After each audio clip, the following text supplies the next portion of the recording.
Good morning, everybody.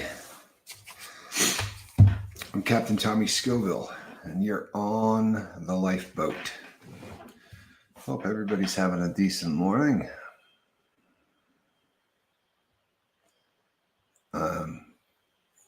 Glut runs the show. The doc will never mention it, but selenium and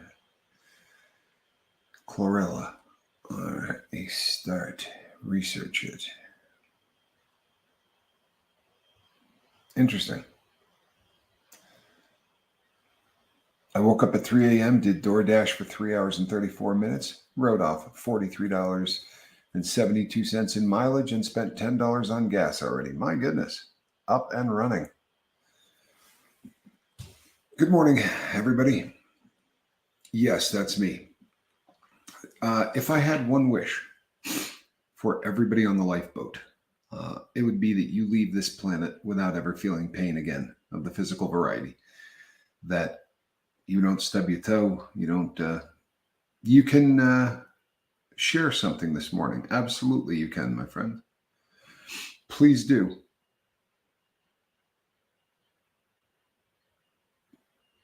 However, my wish for all of us getting off of planet Earth without any more pain is not realistic.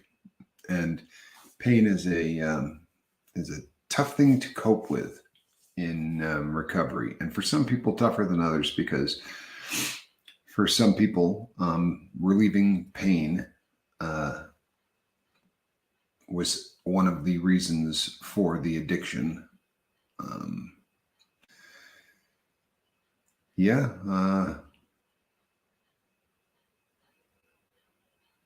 Pain definitely will let you feel alive. It, in some cases, it can be debilitating.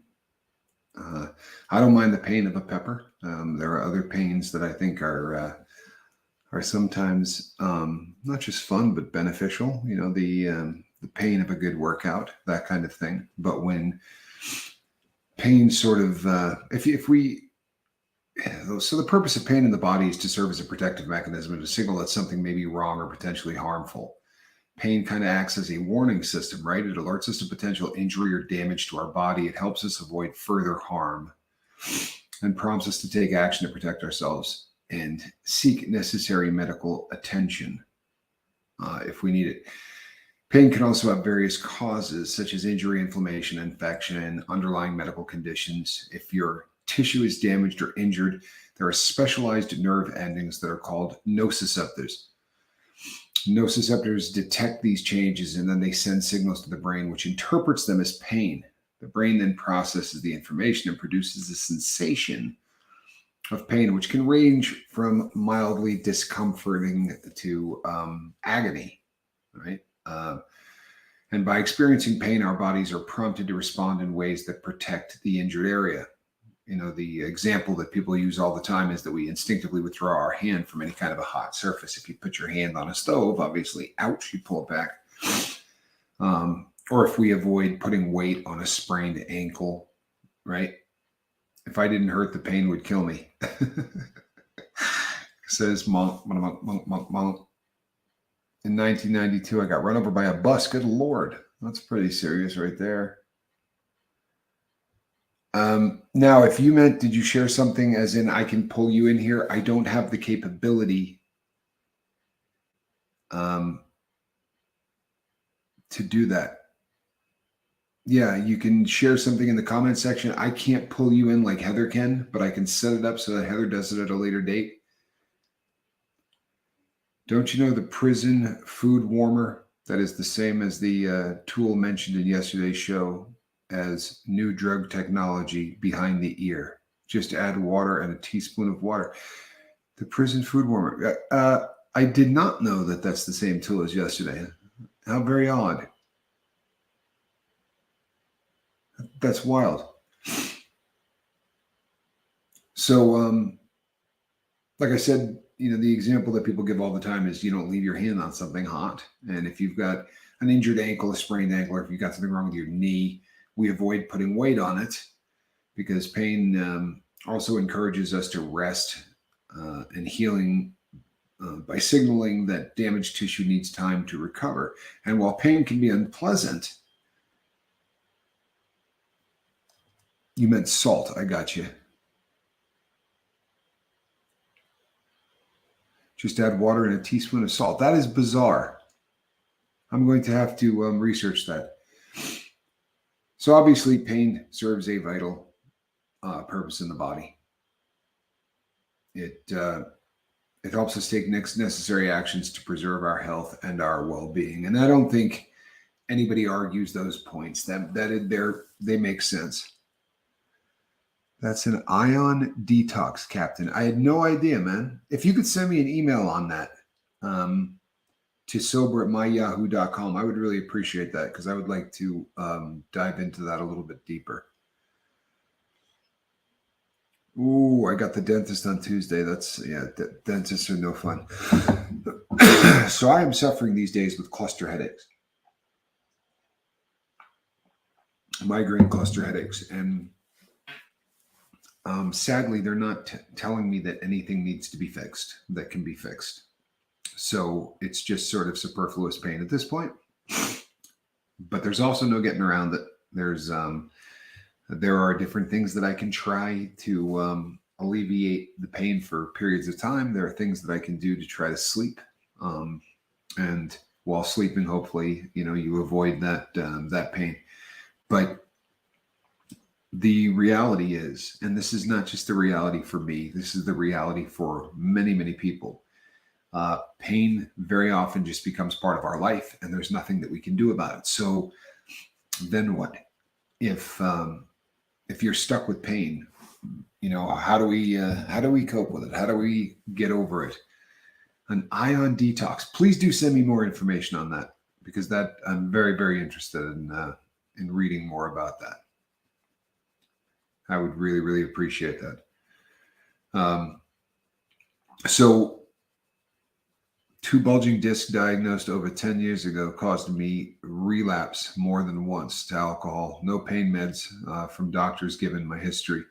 Some days I have to eat Tylenol like Tic Tacs. I get it. I really do. I get that. That's and the reality is that we're in danger when we're in pain. It's biofeedback works. There are people that swear by that. Seventh, I know a lot of people that swear by that. I don't know whether or not you have to be of a certain, like everyone who has ever told me that biofeedback works for them is really, really intelligent. And maybe there's a specific kind of brain that works well with biofeedback. It didn't work for me, and maybe I need to try it again because it's been a long time. 1 hand in a bowl and a bag of Epsom salts with hot water stops headaches. I will try that, and I'm telling you that the truth. I will try that, and I will try that today. 1 hand in a bowl in a bag of Epsom salt. 1 hand in a bowl, a bag of Epsom salts with hot water stops headaches. I'm going to try it today. I promise you, I'm going to try it today. I'm to the point now where I'm quite willing to try virtually anything to work on the headaches. I've said many times on the boat that I was blessed through my life to not get headaches. I just didn't get them, and now that I'm in the later years of life, it sadly has become a part of my life, and something I'm going to have to deal with. I had problems with my back after getting run over. I had a steroid injection in my spine. Cost 1,500 pounds. That's a lot of money. Good Lord. Yeah, I've had a ton of steroid injections over the years into my knees, my shoulders, whatever the case may be. And they usually help. They really do. They're something that has always worked well with me for periods of time. Then they sometimes they wear off. It just depends on. But usually I got them while awaiting surgery to fix the actual, damaged part of my body. But you have many nerve endings in your hands. It makes sense. Yeah, it does. Todd G, a chi machine repairs the back. Coincidence. Repairs the back. Coincidence is God's way of remaining anonymous. Coincidence is God's way of remaining anonymous. Man, I love that. That's such a great comment. Um, that really is a cool comment. So, what do you do if you find yourself in pain and it's serious pain and you're an individual that can't take pain medicine? Well, I would say that there's two things about this. Happy Sunday to all on the lifeboat. Hope everyone is having a great day. Thank you, Charles. Appreciate you. Um, Here's the thing: if the pain that you're experiencing is horrendous, if you go to the hospital and you've been run over by a car, you need pain meds. And even if your drug of choice was heroin, you go to the hospital, you've been run over by a car, you need pain meds. And no one should. I understand refusing pain meds. I refuse them a lot. However, if I have open heart surgery, I'm going to ask for pain medication. If I break my femur, I'm going to ask for pain medication. If you're having a heart attack, like our friend just did, you're going to need pain medication. And the thing is, when you're in that kind of pain, then it's not going to do to you what it used to do to you anyway. Pain medication works very, very. Reflexology works. The guy that was the head of the Colombo crime family for a long time was a man by the name of Joel Casey. They call him Joe Waverly. Joe Waverly was a proponent of reflexology and used to talk to me about it all the time when we were incarcerated. I spent a lot of time with him. We were really, really good friends in prison. And he was an older gentleman. He was approaching his 80s and could still pull you apart. Like he was just, his upper body strength was absolutely incredible for a man of his age. His upper body strength was incredible for a man of any age. But he had a book on reflexology that he had me reading, and there was a lot that he did with this very, very hard ball that you would put underneath your foot, and you would lean on it. And he was a fascinating guy, and I think that there really is something to that. When I broke my foot, my master's instructor bent my thumb back and said, "Now, does your foot hurt?" I said, "Yeah, and so does my thumb." That's pretty funny. I used to do that to Spanx Calhoun when he was a kid. He would hurt his finger or whatever, and he would come up and I would get his earlobe and I would pinch on it really hard, and I'd go, "Now, does your finger hurt?" And he would go, "My ear does." And I'd say, "Yeah, so if we concentrate on something else, maybe we can make that earring go away too." He was always very receptive to things like that, and I could usually make him laugh, which was as a kid, that's a good thing. If you can get your kid laughing, usually that's solid. That tends to bring along good things in its wake. Now, there are times, people, where, as I said, you have to take pain medication and you just have to take it. And then there are times where maybe you can get through it without it. The medication that I would have to take for migraines is just really risky for a guy like me. And, I would not, if it would be one thing if I was in a hospital setting, but being out in the real world, they would give me a bottle of these things. And then I would for sure talk my way into the fact that I needed it every day. You have the biggest pore in the body and feet. And in the back of the foot is called the heel. God always puts it in your face. Free will. A reflexology chart shows all organs go through the feet. Yes, I remember looking at that chart. I found it fascinating. Will says headaches can be debilitating and it can ruin your whole day. Don't know if it comes with age, illness, or both. Well, I am suffering from traumatic brain injury from a large number of concussions brought on by ski injuries from when I was in my youth, and then some concussions from getting hit in the head in other ways. And the shot to the head recently that blackened my eye seems to have really brought on a lot of stuff. Pain tolerance is a learned discipline. The older I get, the better I get. There's something to that. It's from a guy that eats Carolina Reaper peppers and usually does it on film. If I'm doing something really hot, I'm usually doing it with people watching. And I certainly built up my pain tolerance that way, right? To the mouth, the stomach, and the backside.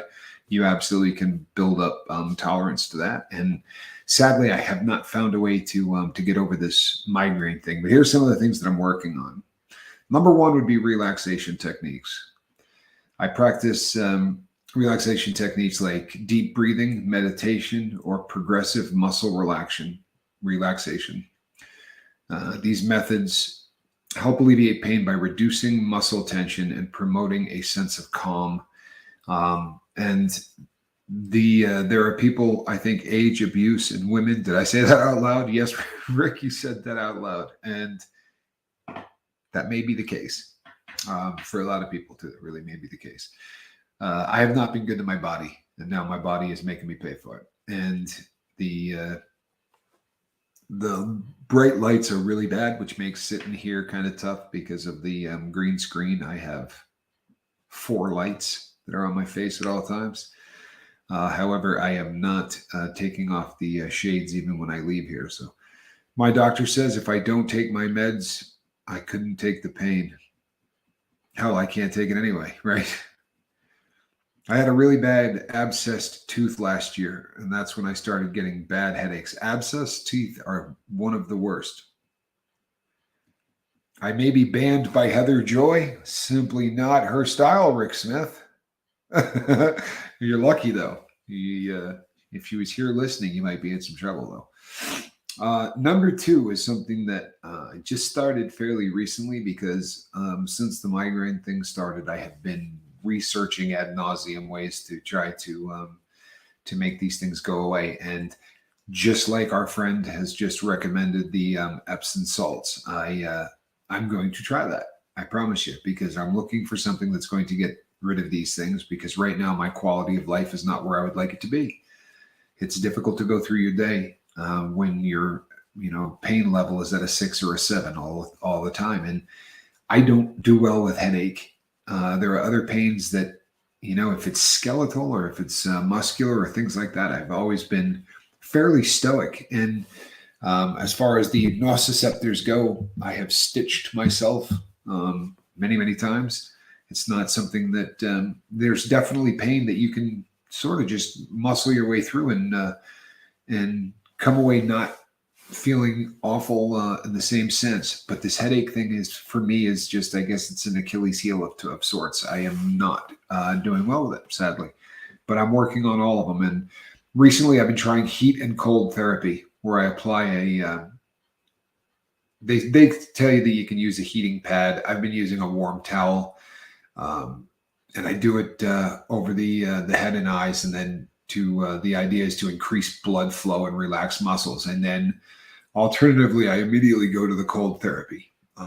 We used to call them contrast baths, and you would actually do it in a tub of ice and then a hot tub type of thing, and then a tub of ice. And when I was skiing, I used to do it constantly, but I use ice packs in and it seems to have helped. Want to improve your quality of life? Get the Chi Mak and the Ion Detox Machine. All addicts should. Again, if you want to throw in some info on that, some links and stuff, in any email to me, I would be very happy. Please be careful using Epsom salts if you are diabetic. It can cause some problems. And thank you for putting that out there. I am not diabetic, but I'm glad that you mentioned that to everybody else. I know we have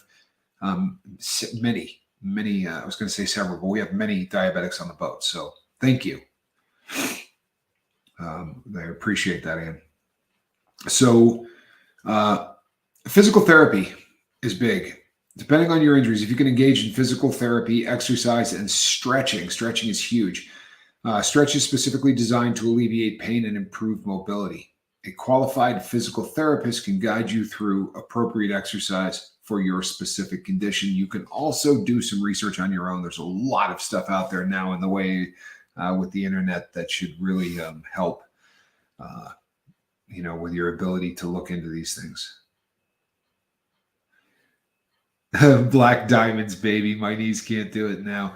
There's a trail in Killington, Vermont called Outer Limits, and it's next door to it is a trail called the Devil's Fiddle. And the Devil's Fiddle is a 74-degree pitch, which means you can stand on the hill and put your hand on what you're skiing on. Outer limits is about 69 to 71 at its steepest at the head wall. The trail is probably maybe 300 or 400 yards long, and then about 550 yards long, respectively. And if you're at the top, especially like my brother Johnny, because he's got an incredible arm, but if you're at the very top of that trail and you pack a snowball, you can go like this and throw it to the parking lot, like all 500 yards because of how steep it is. And there are moguls on that trail that are the size of Volkswagen Beetles. You can actually Google outer limits. At the top of it, there is a sign that says, expert skier, you better be. And then it gives you all of these different reasons why you should not go down this trail. And it's where we trained. And when I was younger, and boy, the damage I did to my knees and my body on outer limits is just, yeah, it's life has changed. Life has changed. Research, grounding, barefoot outside, supposed to be healing. I do that a lot. I am big into and I believe that, by the way, I do believe in that. I think being outside with no shoes on is huge. Wrecked the whole way down the first time. Yeah, it's, well, we used to do what they called tower exercises on outer limits. And it was to see how many towers on the chairlift you could ski without stopping from tower to tower. And if you did less than about 5 or 6, you'd get a ton of crap from the coach. And if you could do more than 5 or 6, you knew you were in really good shape. And I had a friend named Mikey B back in the day that could run it from top to bottom, and he could do it all day long, never stop, just down the entire trail. It was really phenomenal to watch. So number 4 would be mind-body techniques. These are things like exploring yoga, Tai Chi, acupuncture. These practices focus on integrating your mind and your body to promote overall well-being and pain relief. And I'm a believer in them. When you can't see over a mogul, you're in danger from other skiers. True story. True story. Rick Smith says, I am in physical therapy now for back and shoulder.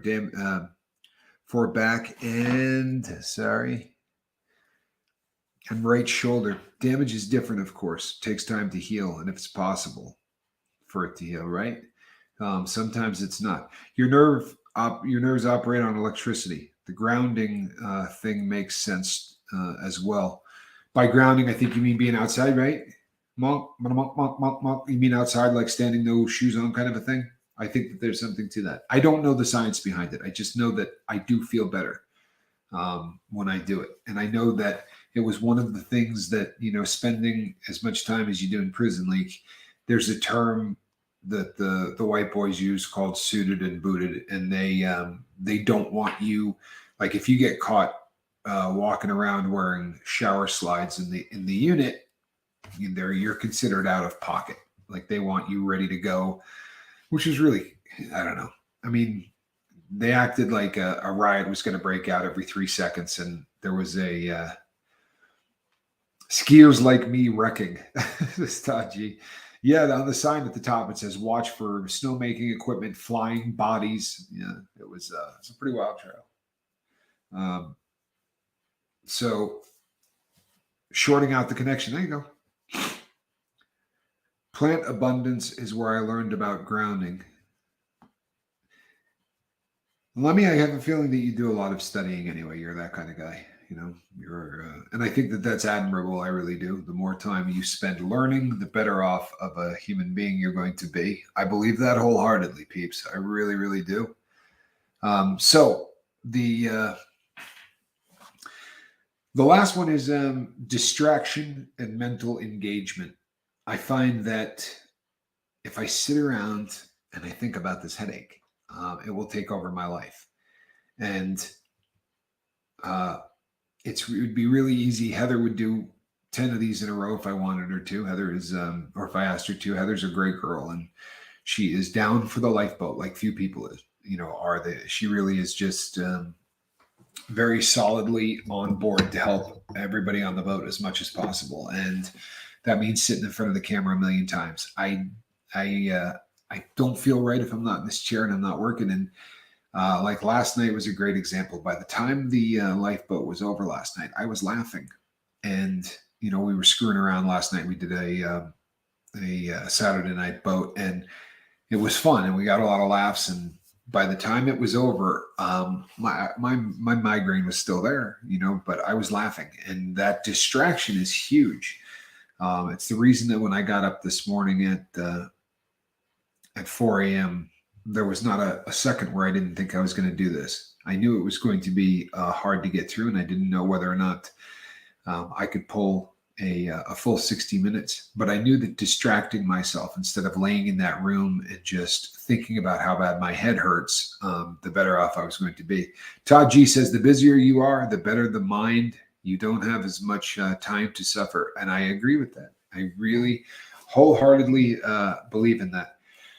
Distraction and mental engagement, engaging in activities that divert your attention from pain, such as listening to music, reading, participating in hobbies. Mental engagement can help shift focus away from the pain and provide a sense of relief. And it doesn't do it for everybody, and it doesn't do it for every kind of pain. But you got to remember, it's always important to consult with people who are smarter than me, healthcare professionals, holistic healers, all kinds of people that are sort of in this line of work, that can help you out. John Doe says, that was fun last night. I enjoyed myself last night too. I really did. I learned grounding in substation work. Oh, gotcha. I'm going to have to start reading more, says Lemmy. Reading more court documents. Sorry, that was down below until it popped up. Well, I've spent, I can't tell you how many years of my life reading court documents. That was a hustle of mine in prison, was helping people with their cases. And the whole body is electrical. Just think the car is designed after the body, and the thyroid's in the alternator, and the thyroid loves bladderwacka, kind of sea moss. I had no idea. I didn't even know that word existed. Bladderwhack, a kind of sea moss. Looking forward to Mama Scoville's trivia. Let me tell you something. Mama Scoville started working on that last night. I'm not joking you. She was already putting together what she wanted to do for next week, which I think is really funny. Of course, this is going to be handed to me. And there are people who don't believe Mama Scoville exists. Right? She's just like, she's like Joanne or Matt Zabrowski over on Mark Pyre's channel. It's just sort of there for the entertainment value. But I assure you, she's there. I like the trivia stuff. Distracts me for a while and engages my mind. You know what? Carlton, you dormant. It does distract, and that's just what we're talking about, right? My fifth example is that when you're engaging in hobbies, or you're engaging in anything that is taking your mind off of the pain, then you're probably doing yourself a service. It's yoga's huge if you can do it. And I know very often it's a tall order. What's really kind of funny, people, is that we did a yard sale. I told you this yesterday, but we're selling off a lot of furniture because we don't feel the need to move it. This is stuff I don't want in the new house. It's not going to fit the decor. So I basically had a living room set up on the driveway, and we sold the vast majority of it, but it's a 3-day yard sale. So what I didn't sell just stayed out there last night. If you drove by our house, it would look like my living room was in my driveway. It's really kind of funny. And I contemplated sleeping in it last night. I couldn't sleep, and I was really struggling. And I took something last night that was prescribed by a doctor that is most assuredly a very, very heavy sleep medication. And I'm not a real advocate of very heavy sleep medications, but because of how bad these headaches have gotten, I am willing to try anything at this point to try and get some sleep. And I was going to head out, and I heard her voice on you and Johnny's Pepper Crunch. She wouldn't get on camera. No, she will not. She has years ago. She read questions that my brother answered. She read questions from the bus riders over on Johnny's channel, and it was really, really funny stuff. But you've never seen her filmed. If you add Chondruk crispus and bladderwrack together, they have a synergistic effect. Invest in your temple. I like it. You will hear her voice a lot. You will never see her face. She just does not want to be filmed. I've seen her hands have been on film a few times, but yes, she is putting together the trivia for next week. Tai Chi works for me, and old farts like me can do it, even with my back. You know what? Yoga is the same way. I hear people tell me all the time that, you know what? Well, I can't do yoga because this is going on in my life, or that's going on in my life, or I'm this age and I'm not flexible. Here's the thing with yoga. Yoga's like pizza, right? There's really bad pizza, but it's still great, and it's still pizza. And you do not have to be a master practitioner of any of these things to get benefits from them. Yoga works on the nervous system, the electrical system. I agreed 100%. And like, if you've ever seen somebody do a textbook downward dog, you look at them and you go, wow. In a perfect world, you do a downward dog and your heels are on the ground, right? If you're doing yoga and you're doing it correctly, your feet are on the ground like this, and your legs are, and it's just really stretching everything out. However, if you're on your toes and your heel is 9 inches from the ground and you're doing a downward dog, you're still getting massive amounts of benefit out of it. So you do not have to be a master practitioner. Pizza's like sex. When it's good, it's good. When it's not, it's good. Amen. And I think that yoga is the same way. You don't have to be a master. You don't have to be wildly skilled. You just have to be stretching softly and slowly, says John Doe. And he's right. The purpose of these things shouldn't always be to master, everything that you're doing.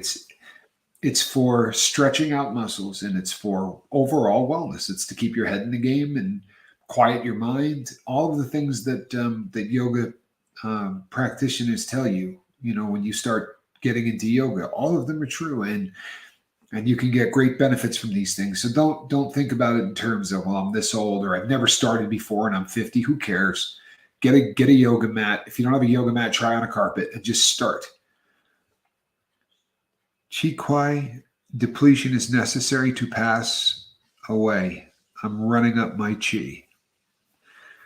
I wish I was as knowledgeable on these things as you are. I am not, but I really wish I did. I did yoga for a while. It crushes my back, though. Cannot do it now. Tai Chi is much more suited to my body, I've found. Well, how smart is that?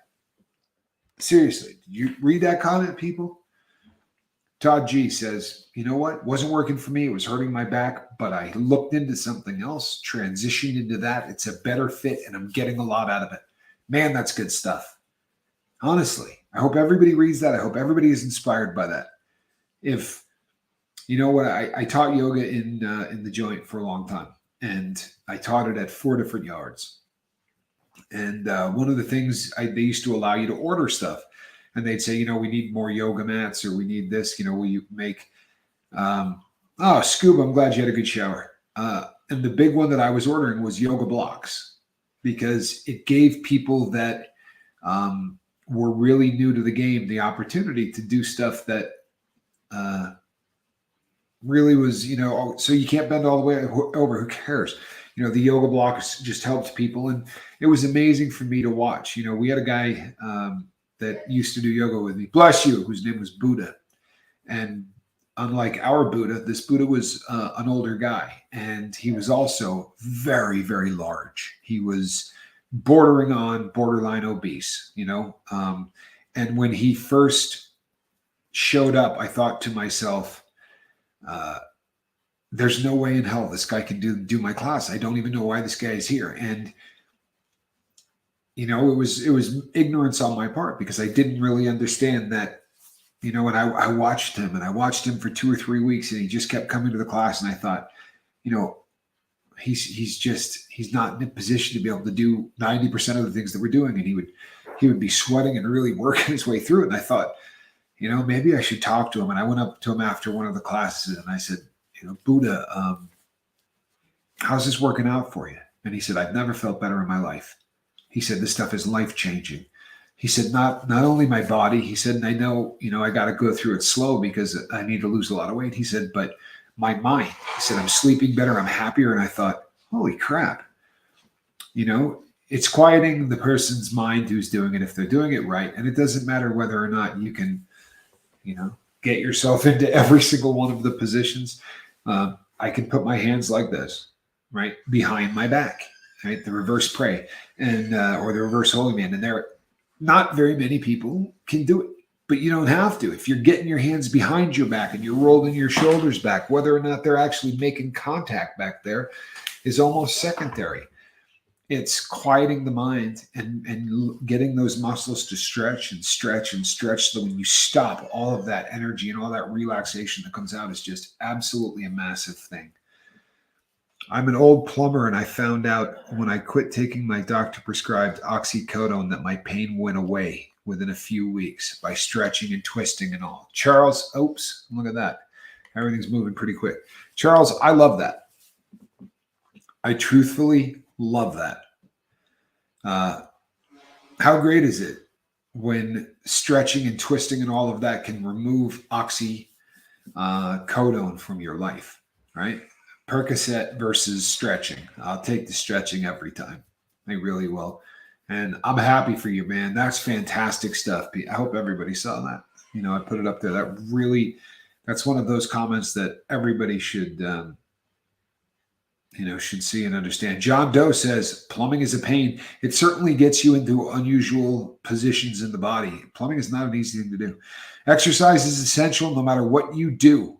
And sunshine, vitamin D. For me, I can't do without either.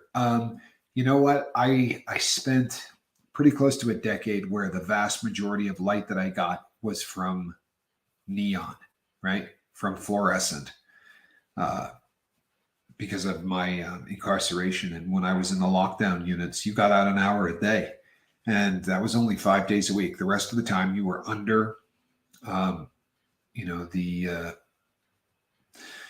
that fluorescent crap. And that was, the only kind of light we got. And when I was at Lewisburg Federal Pen, that's was built in the 30s, and it's just so disgusting inside. Like if you saw it, you cannot imagine that people live there. And I did for a really long time. And we didn't get out of the cell. But like I said, an hour a day, 5 days a week. The rest of the time you're locked down.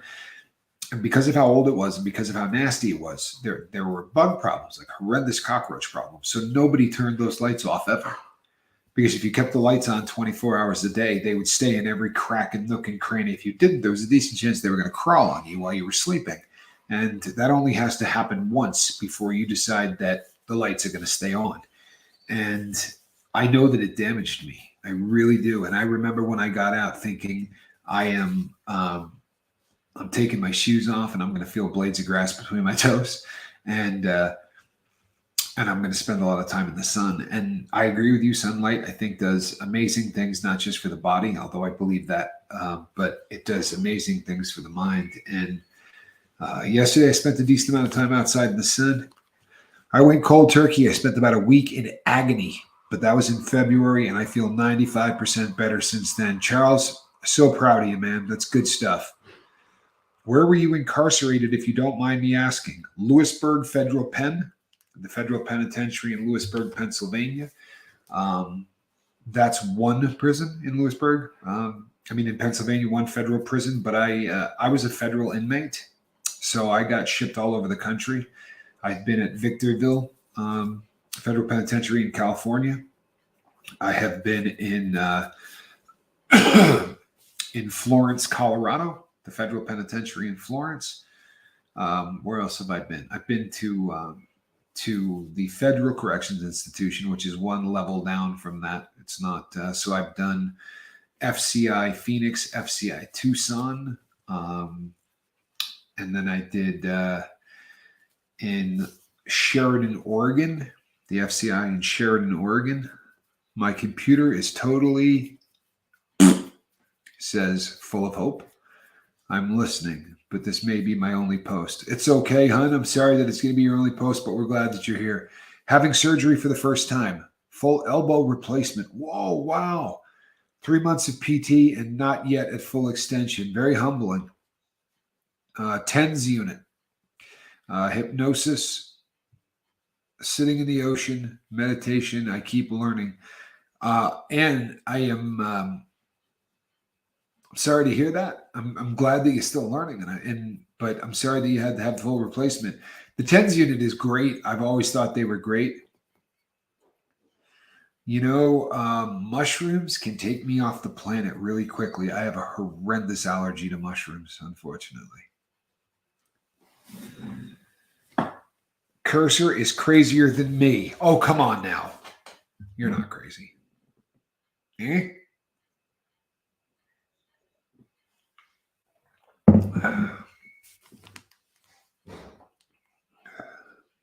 Well, peeps, I'll tell you what.